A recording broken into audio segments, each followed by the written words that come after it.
Assalamualaikum warahmatullahi wabarakatuh. Saya Asriudaningsi dari kelompok 1. Kami akan menyampaikan materi yang pertama, yaitu tentang ayat dan hadis harta dan hak milik.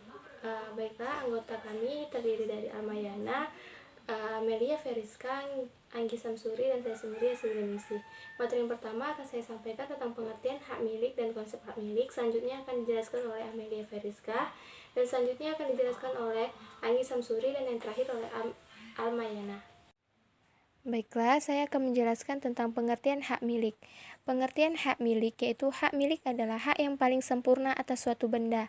Maksudnya adalah di mana seseorang yang memiliki hak atas suatu benda, memiliki kebebasan untuk melakukan apa saja terhadap benda tersebut, baik ia mau menjualnya, menggadaikannya, atau sampai merusaknya, asal tidak melanggar peraturan perundang-undangan dan hak orang lain.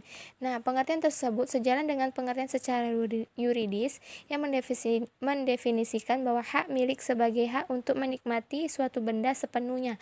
Artinya, seseorang yang memiliki hak atas suatu benda, ia berhak melakukan apa saja terhadap benda tersebut sebebasnya dan sepenuhnya, asal tidak melanggar peraturan perundang-undangan dan peraturan umum. Nah, namun dalam Islam, konsep hak milik itu sendiri yaitu bahwa hak milik dalam Islam memberikan batasan-batasan bagi pemilik harta, baik cara memperolehnya ataupun bagaimana cara pembelanjaannya. Nah, dari sini Islam mengajarkan bahwa sebaiknya dalam memiliki hak milik atas suatu benda atau suatu harta, lebih baik untuk mengharapkan keridhaan Allah dan menghindari kemudaratan. Nah, maka dari itu dalam Islam perlindungan terhadap harta menjadi satu tujuan yang disyariatkan hukum Islam atau al-maqasid al-syariah yang utama selain perlindungan terhadap agama, akal, kehormatan ataupun keturunan. Artinya Islam sangat menjunjung tinggi perlindungan terhadap hak milik ataupun harta, yaitu sebaiknya bahwasannya saat kita memiliki suatu benda ataupun suatu harta, sebaiknya dibelanjakan untuk kebaikan, yaitu harus ada nilai fungsi sosialnya di dalam benda ataupun dalam harta yang kita miliki. Misalnya kita memiliki harta, sebaiknya kita infakkan atau kita sedekah atau bisa juga zakat seperti yang dijelaskan dalam Al-Quran dan hadis. Nah, selanjutnya itu jadi konsep hak milik dalam Islam yaitu menurut syariah, seseorang harus mempergunakan hak miliknya untuk hal-hal yang bermanfaat serta tidak menimbulkan kemudaratan dan harus dibelanjakan dengan tujuan mengharapkan ridha Allah. Nah, pengertian tersebut sesuai dijelaskan dalam Quran surat Al-Hadid ayat 7 yang berbunyi, A'udzubillahi minasyaitonirrajim, Bismillahirrahmanirrahim. Aminu billahi wa rusuli wa anfiqu mimma ja'alakum mustaklafina fih fallazina amanu minkum wa anfaqul lahum ajrun kabir. Yang artinya, berimanlah kamu kepada Allah dan Rasulnya dan nafkahkanlah sebagian dari hartamu yang Allah telah menjadikan kamu menguasainya. Maka orang-orang yang beriman di antara kamu dan menafkahkan sebagian dari hartanya memperoleh pahala yang besar.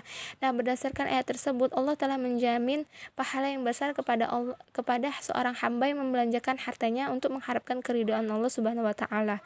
Nah, dalam Quran surat Al-Hadid ayat 7 ini Allah mengharapkan seorang hamba untuk bersifat untuk membelanjakan hartanya di jalan Allah dan untuk mencari keridhaan Allah, sehingga hambanya terhindar dari sifat tabzir. Nah, tabzir ini dikenal dengan istilah kikir, boros, ataupun tidak mengarah pada hal-hal yang mengandung kemudaratan. Nah, sesuai dengan Quran surat Al-Hadid ayat 7 juga dijelaskan dalam hadis riwayat Muslim, yaitu Allah membenci daripada kamu banyak bicara, banyak harta, dan memboroskan harta. Nah, di sini dalam hadis dijelaskan bahwa Allah sangat membenci sifat hamba yang boros ataupun yang melebih-lebihkan segala sesuatu. Nah, untuk bagaimana cara memperoleh hak milik ataupun mendapatkan hak milik, ada beberapa cara menurut fikih muamalah. Yang pertama itu menguasai benda mubah atau benda yang bukan milik siapapun. Contohnya seperti kita mencari kayu bakar di hutan, maka kayu tersebut tidak ada yang tidak atas milik siapapun. Jadi benda tersebut disebut dengan mubah. Yang kedua itu akad ataupun puraakatan. Yang ketiga pergantian milik dari orang yang telah meninggal. Yang terakhir adalah suf'ah ataupun hak privilege dalam persekutuan. Nah, itu merupakan penjelasan tentang hak milik, pengertian hak milik secara umum dan konsep hak milik, yang dimana Allah mengharapkan bahwa hambanya yang memiliki segala sesuatu ataupun benda atau harta sebaiknya dibelanjakan untuk mencari keridhaan Allah dan memiliki fungsi sosial, dimana kita tahu bahwa di setiap harta yang kita punya ataupun benda yang kita punya ada hak orang lain. Artinya kita dituntut untuk dapat melakukan kebaikan dengan segala sesuatu yang kita punya untuk mencari keridhaan Allah dan menghindari kemudaratan. Baiklah, itu penjelasan tentang hak milik dan konsep hak milik. Assalamualaikum warahmatullahi wabarakatuh. Saya Amelia Feriska akan menjelaskan mengenai pengertian harta, komponen dan kedudukan harta. Baik, di sini kami akan menggunakan media pembelajaran mind mapping. Yang pertama, kita akan masuk yaitu pengertian harta. Secara etimologi, harta diartikan sebagai setiap barang atau segala sesuatu yang benar-benar diawasi dan dimanfaatkan oleh seseorang. Kemudian, menurut Kamus Besar Bahasa Indonesia, harta adalah barang-barang yang menjadi hak milik seseorang. Kemudian dalam bahasa Arab, kata harta berasal dari al-mal, yaitu mal maulun, mal yaumul maulan, yang berarti cenderung, condong, dan miring. Kemudian menurut para fuqaha atau para ahli fikih, yang pertama adalah menurut mazhab Imam Hanafi, harta adalah segala sesuatu yang disimpan untuk memenuhi kebutuhan atau hajat yang akan datang. Kemudian yang kedua yaitu menurut Imam Maliki. Menurut Imam Maliki, harta adalah segala sesuatu yang mendapatkan perlakuan hukum apabila kepemilikannya diganggu oleh kepemilikan orang lain. Kemudian yang ketiga adalah menurut Imam Syafi'i. Menurut Imam Syafi'i, harta adalah segala sesuatu yang bernilai atau berharga meskipun dalam wujud kecil. Kemudian yang terakhir yaitu menurut Imam Hambali, harta adalah segala sesuatu yang bernilai baik dalam keadaan perlu maupun tidak perlu. Kemudian yang kedua, kita masuk yaitu komponen harta. Komponen harta disebut juga dengan unsur harta. Di sini terbagi menjadi dua. Yang pertama adalah unsur ainiyah yang disebut dengan unsur. Kemudian yang kedua adalah unsur urf yang diakui oleh seluruh atau sebagian manusia. Kemudian yang ketiga yaitu kedudukan harta. Kedudukan harta itu terbagi menjadi dua. Yang pertama adalah sebagai perhiasan dunia, dijelaskan dalam Al-Quran Surah Al-Kahfi ayat 46, Ali Imran ayat 14 dan Ad-Duha ayat.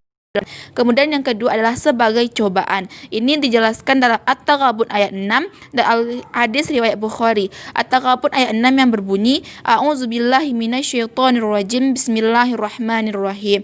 Innama amwalukum wa auladukum fitnah wa innallaha inda ajrun azim, yang artinya sesungguhnya anakmu, hartamu adalah cobaan dan di sisi Allah lah pahala yang paling baik. Sekian, terima kasih. Assalamualaikum warahmatullahi wabarakatuh. Baiklah, saya Anggi Samsuri akan menjelaskan tentang macam-macam harta dan bagian-bagian harta.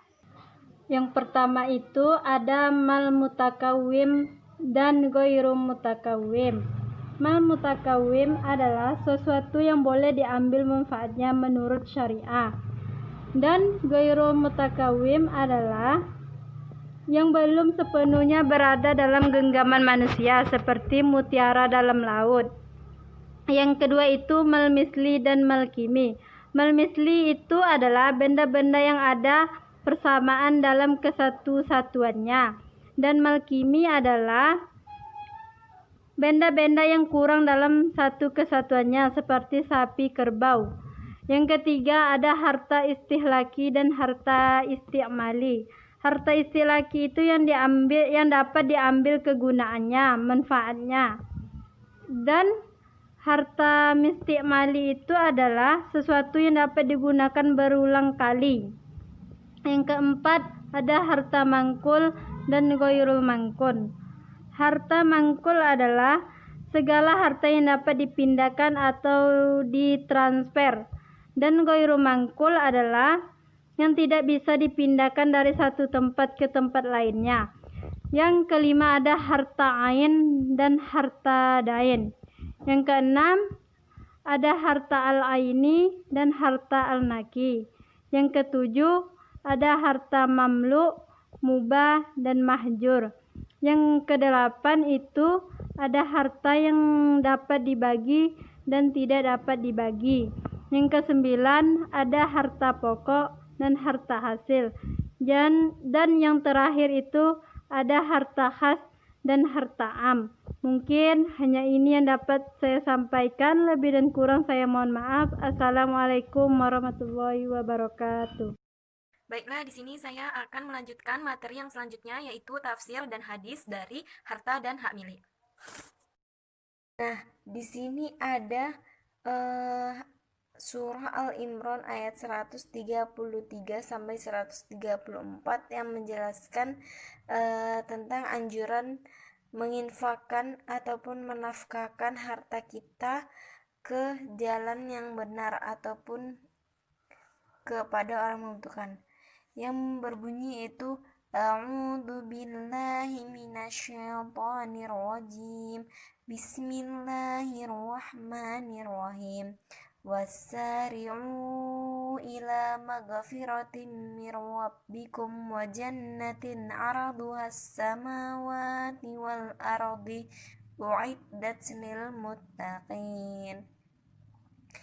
الذين ينفقون في السراء والضراء والكاظمين الغيظ والعافين عن الناس والله يحب المحسنين walhamdulillahirabbil alamin. Nah, ayat ini menjelaskan tentang anjuran kita untuk menafkahkan harta kita kepada orang-orang yang memang membutuhkan.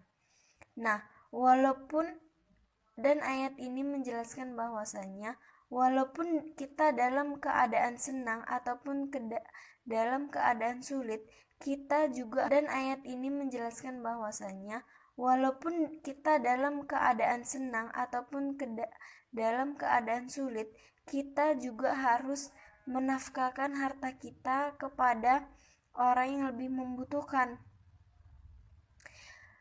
Karena menafkahkan harta kita itu tidak memandang waktu, tempat, dan situasi. Nah, apabila kita menginfakkan harta kita ataupun menafkahkan harta kita kepada orang yang lebih membutuhkan dalam keadaan yang susah, maka Allah akan menambahkan rezeki kita, akan membukakan pintu-pintu rezeki kita. Nah, dan apabila kita melaksanakan perintah Allah, yaitu menafkahkan harta kita kepada orang-orang yang membutuhkan ini, maka Allah menjanjikan bagi mereka yaitu jannah, surga yang luasnya itu seluas samawati, seluas langit, dan seluas ard, dan seluas bumi. Nah, ini janji Allah apabila kita menafkahkan harta kita dalam keadaan sempit ataupun dalam keadaan senang, maka Allah akan menjanjikan surga bagi kita. Nah, kemudian di sini ada tentang hak milik. Nah, ada hadis, maka Allah akan menjanjikan surga bagi kita. Nah, kemudian di sini ada tentang hak milik. Nah, ada hadis Rasulullah Shallallahu Alaihi Wasallam yang diriwayatkan oleh Ahmad yang berbunyi an-nasu syuraka'u fi thalathati fil kala'i wal ma' wan nar, rawahu Ahmad. Nah, di sini yang artinya yaitu manusia bersyarikat di 3 perkara, yaitu